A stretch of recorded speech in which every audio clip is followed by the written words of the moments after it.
Okay, so my recap and reaction on last night's episode of the challenge. Yeah. So in the prior episode, Gabby and Devin had a failed time of power. They won the challenge, and things did not go as planned for them. House vote, Amber, M, and Corey, and then Devin and Gabby threw in Amber B and Darrell, blindsiding them. Amber B wins and stays with Darrell as a partner. Corey goes rogue. So episode starts, Darrell really wants his skull. He sees that his partner Amber B has her skull. Kyle talks about the whole drama between Amber B, Gabby. He calls Amber B very fake because she was all happy after. And I mean, she got her skull, so of course she's gonna be happy, but she's also, upset about being blindsided. Amber B, it's true, she does try very hard to be friendly and get along with everyone, which I mean, you have to do. Gabby, similar to the situation that Amber B was in, that she didn't throw herself in the week prior, Gabby was upset that she didn't throw herself in.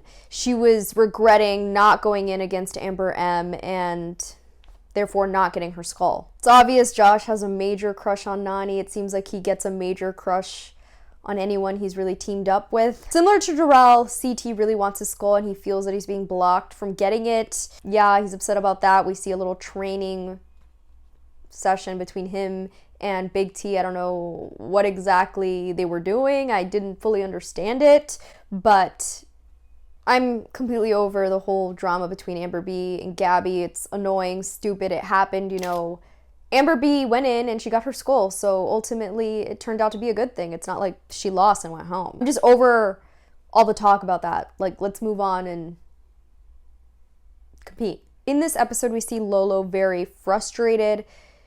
I don't think this is the environment for her. I think in the back of her mind, she feels like she should be training for the Olympics. Like, there's other things that she should be doing rather than being in this house and feeling like, she can't really compete, like she can't get her skull. So I understand where she's coming from, and at the start of it, I could already tell that it was leaning towards her deciding to leave.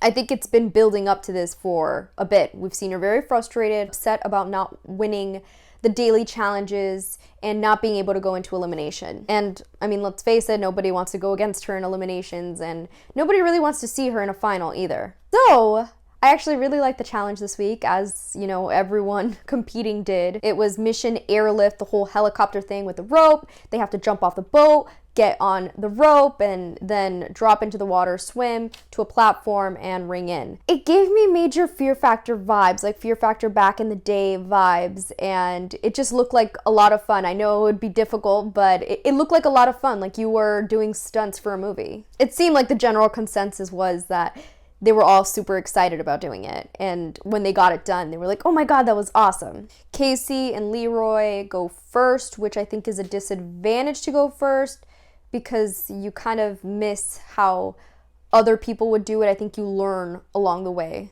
I think definitely the last person has a huge advantage, watching everyone go and seeing the mistakes and what they did right. But, Casey and Leroy got it done, and everyone's left wondering, like, will they win another challenge? Or should I say mission? Darrell and Amber, B, well, I guess I could say Amber now since the other Amber's gone, compete, and they complete it. I thought Darrell's name slip up with Devin and Gabby. I think he said Gavin and Debbie. I don't know what he said exactly, but it was funny. Cam and Kyle go and they complete it, and yeah, I mean, I think the general consensus in the house is that the strongest teams are Cam and Kyle and Leroy and Casey. They've been winning a lot of the missions. So then Josh and Nany go. I was wondering when someone would miss the rope or not be able to complete it and get disqualified. I was like, it can't be this easy. Everybody's completing it. Like, someone has to not be able to complete it.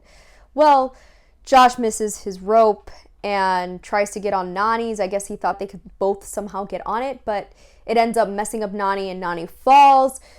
So yeah, they got disqualified. I felt bad. He was like, oh, like, do we get to go again? And they were like, no, you're disqualified. So, of course, Devin takes the opportunity to pick at Josh and do what he does best. He tries to get a reaction out of people, but he really didn't get that reaction from Josh and Nany, which I was surprised about. I was like, oh my god, Nany's gonna go off on him, Josh is gonna go off on him. So Fessy and Aneesa go, and Aneesa slowly slips off her rope. They're all like poking fun at it.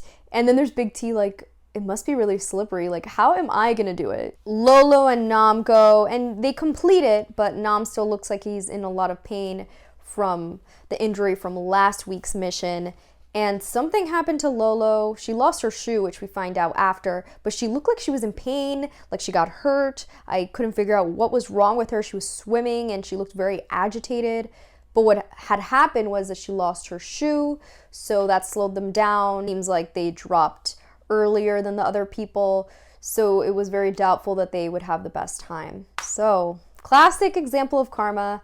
Devin and Gabby go, and Devin misses his rope. Gabby gets on her rope, and yeah, same thing that happened to Josh and Nany. So maybe you shouldn't make fun of people before you go, because then it could possibly happen to you too. But, you know, that's Devin. So Big T and CT are the last pair to go, and they absolutely kill it. I was so proud of Big T. She was able to climb up high. She was holding on, and she was so happy and proud of herself. And yeah, I was just so glad that she was able to get it done.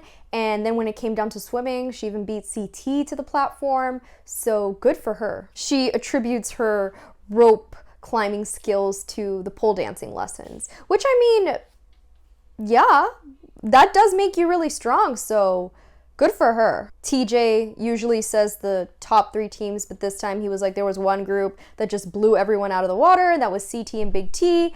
And he's like, the best was left for last, and they win. CT says he will go into elimination no matter what it is, no matter who he's against. CT, although, you know, he tries to get the goof, as he calls Josh, as the house vote to go in against him because he feels it would be the easiest. And I mean, ultimately, the vote's either going to be Josh or Devin. And Devin and CT are pals. They're in an alliance together. You know, CT, Devin, Kyle, they're working together. So obviously, CT wants Josh. I loved CT and Big T dressed in all black, like baddies, like, you know, like true spies. I was like, okay. I actually really loved the montage of them out in their little club area playing flip cup and stuff. It looked like a lot of fun. Like they were having their own little house party.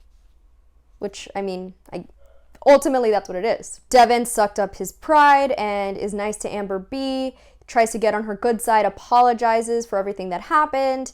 And Gabby is just not having it. She's upset that he's talking to Amber B, that he's trying to patch things up.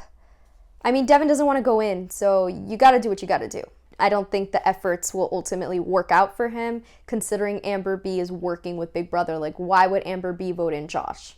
Darrell ultimately is caught in the middle, which to me, I was like, I don't think it's really caught in the middle. I feel like he will vote with his partner. He's been voting with his partner, and, you know, I think that's ultimately pretty obvious, but he said he was caught in the middle, I guess, to make things more interesting too. And maybe he really was considering giving CT what he wanted since they're both vets and he's known CT for a while. But Darrell really likes to lay low, and he likes to make the choices that will cause the least waves. And possibly not pissing off Big Brother is the best choice for him. I thought it was really funny, Corey doing the math in the notebook and counting all the votes and stuff. I was wondering where Corey fell in all of this, but I guess since he patched things up with Fessy and he doesn't have Nelson, he's teamed up with that side of the house.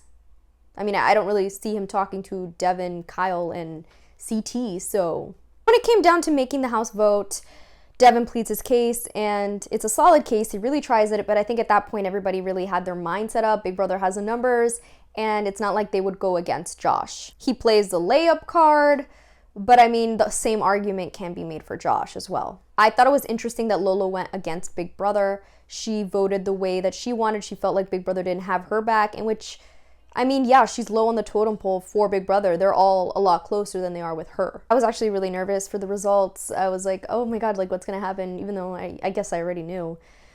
But yeah, Devin and Gabby are compromised. Josh afterward was crying, expected. Seems like he was really happy not to have to go against CT. Shocker. Not so much of a shocker. Lolo decides to go home, I do think this is the best choice for her. I think she should, go and train for the Olympics. I don't think the challenge is necessarily for her right now.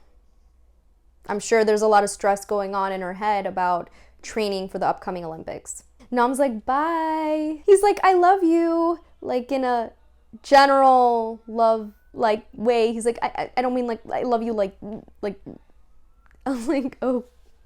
So yeah, now Nam and Corey are both rogue, which not sure what that means or what's gonna happen. I see that the episode, was ending, and I was like, we're definitely not going to see an elimination this episode. There's a security breach when TJ announces the house vote is Devin and Gabby. Obviously they're compromised, but I'm not sure what the security breach has to do with any of that. Are there going to be 2 eliminations, or what's going to happen? Is it going to turn out to be girl? I don't know. So I guess we'll see next episode. In the next episode teaser, we see them doing something in the dark and lots of emotions. This episode also got me thinking that, you go in early to get your skull, and you're one of these layup type of people, maybe like a Josh or Devin, and then after you get your skull, there's these people trying to steal your skull. So you're gonna have to go in again. So I don't know. You definitely have to make the choice. Do you want to risk it, go in early, get your skull, or do you want to risk it and wait until everyone has their skulls and then try to steal? Yeah, I don't know why I was thinking about this yesterday, and I was like, was it really the best? But then again, if you're one of the layups and then you try to go against a bigger player later on and you can't get it done. So I guess you try to get it early and then hope that your politics and alliances keep you out of people trying to take it away from you. Subscribe to my channel for more challenge content, and don't forget to like and comment your thoughts.